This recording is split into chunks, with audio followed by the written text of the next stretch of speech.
Hello दोस्तों, नमस्कार। Brahmswaroop academy में आपका स्वागत है। दोस्तों, उत्तर प्रदेश स्पेशल में यह वीडियो पार्ट 2 है और पार्ट 1 पहले हम दे चुके हैं। इसमें वे सभी प्रश्न सम्मिलित किए गए हैं जो यूपी स्पेशल में कहीं ना कहीं पूछे गए हैं। शुरू करते हैं पहले प्रश्न से। उत्तर प्रदेश के भाबर क्षेत्र में किस प्रकार की मृदा पाई जाती है? तो किस प्रकार की मृदा पाई जाती है? कंकरेली और पथरीली। उत्तर प्रदेश के किस जिले में सबसे कम वर्षा होती है? तो उत्तर प्रदेश के किस जिले में सबसे कम वर्षा होती है? तो मथुरा में। उत्तर प्रदेश के किस जिले में सर्वाधिक वर्षा होती है? गोरखपुर में। उत्तर प्रदेश में सर्वाधिक वर्षा का क्षेत्र कौन सा है? तो तराई क्षेत्र। सोनभद्र जिले को कितने राज्यों की सीमा स्पर्श करती है? तो सोनभद्र जिले को कितने राज्यों की सीमा स्पर्श करती है? 4 राज्यों की सीमा। उत्तर प्रदेश का कौन सा क्षेत्र आद्यकल्प की प्राचीनतम शैली से निर्मित है? तो बुंदेलखंड। उत्तर प्रदेश का सर्वाधिक क्षेत्रफल वाला जिला है? तो उत्तर प्रदेश का सर्वाधिक क्षेत्रफल वाला जिला कौन सा है? लखीमपुर खीरी। उत्तर प्रदेश का कौन सा जिला क्षेत्रफल में सबसे छोटा है? तो उत्तर प्रदेश का कौन सा जिला क्षेत्रफल में सबसे छोटा है? हापुड़। क्षेत्रफल की दृष्टि से उत्तर प्रदेश का भारत में कौन सा स्थान है? तो क्षेत्रफल की दृष्टि से उत्तर प्रदेश का भारत में 4था स्थान है। उत्तर प्रदेश का क्षेत्रफल में कुल क्षेत्रफल का कितना प्रतिशत है?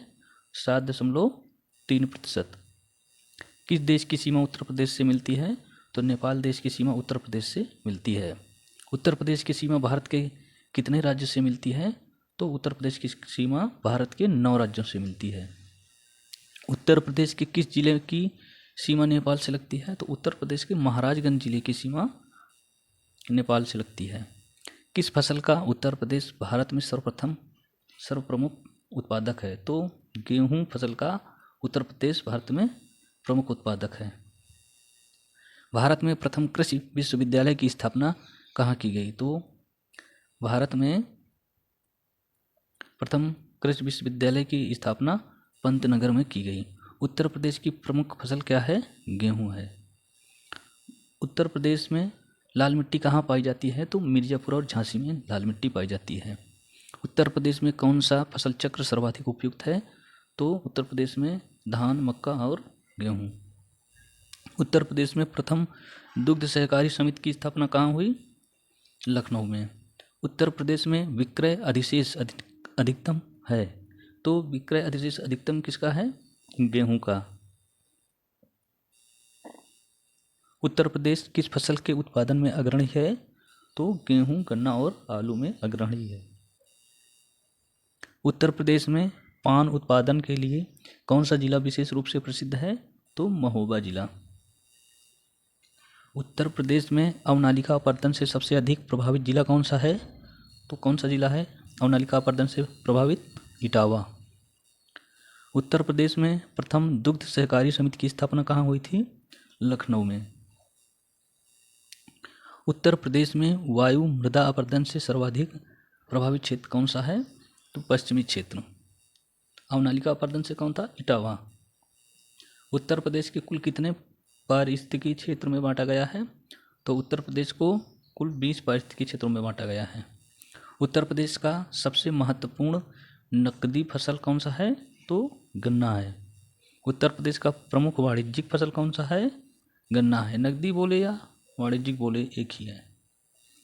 किस दलहन फसल का क्षेत्र उत्तर प्रदेश में सर्वाधिक है? तो चना का। गेहूं का अधिकतम उत्पादन करने वाला राज्य कौन सा है? उत्तर प्रदेश। कृषि श्रम उत्पादकता सर्वाधिक है पश्चिमी उत्तर प्रदेश में। उत्तर प्रदेश में सीमांत कृषक किन्हें कहा जाता है? जिनकी भूमि क्या है? 1 हेक्टेयर से कम हो। उत्तर प्रदेश किसका सबसे बड़ा उत्पादक है? तो खाद्यान्न का। उत्तर प्रदेश में आंवले का सर्वाधिक उत्पादन किस जिले में होता है? प्रतापगढ़ में। उत्तर प्रदेश में किसान वही योजना, यहाँ है किसान वही योजना।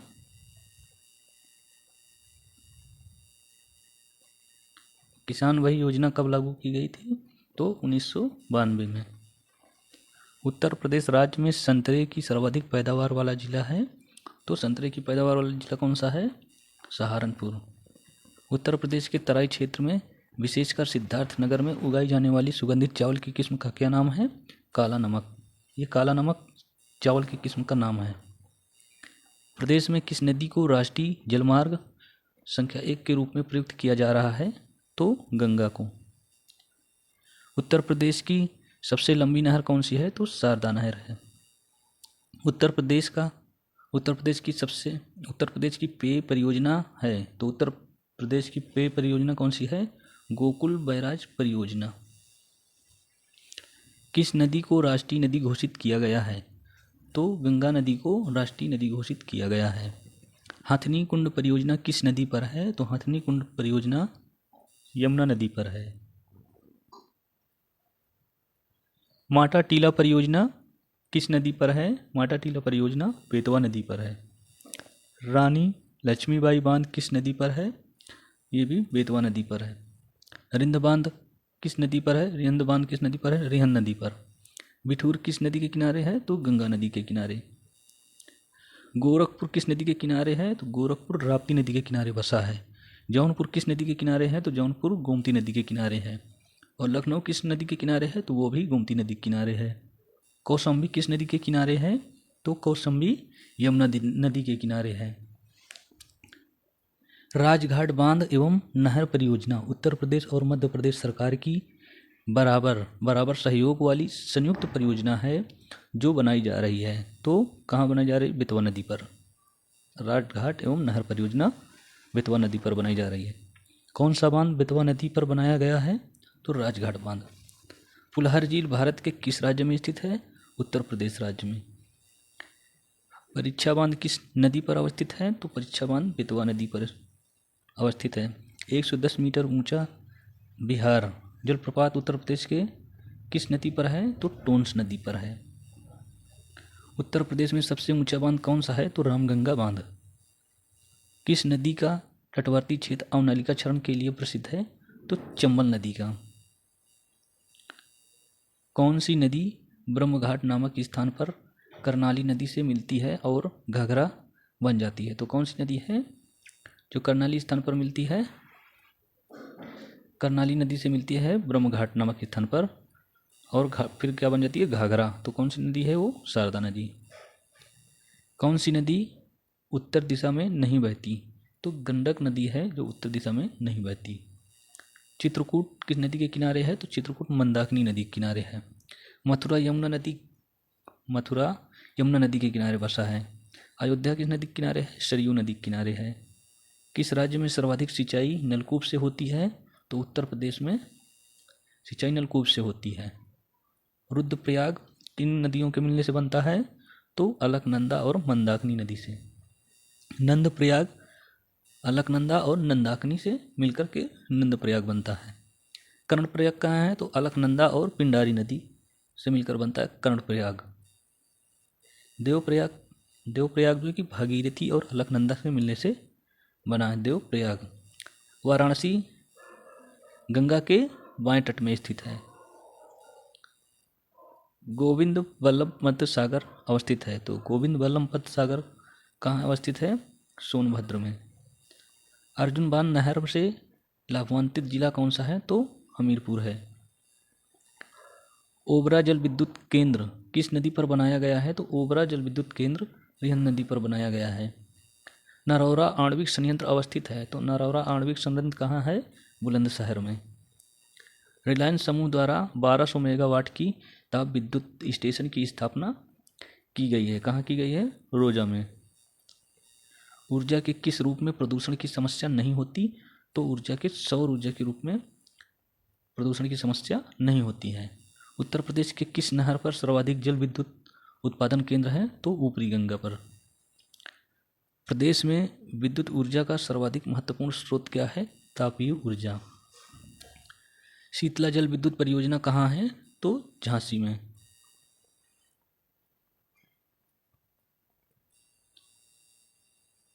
उत्तर प्रदेश में एकमात्र परमाणु ऊर्जा विद्युत केंद्र नरौरा बुलंदशहर की प्रथम इकाई चालू की गई। कब?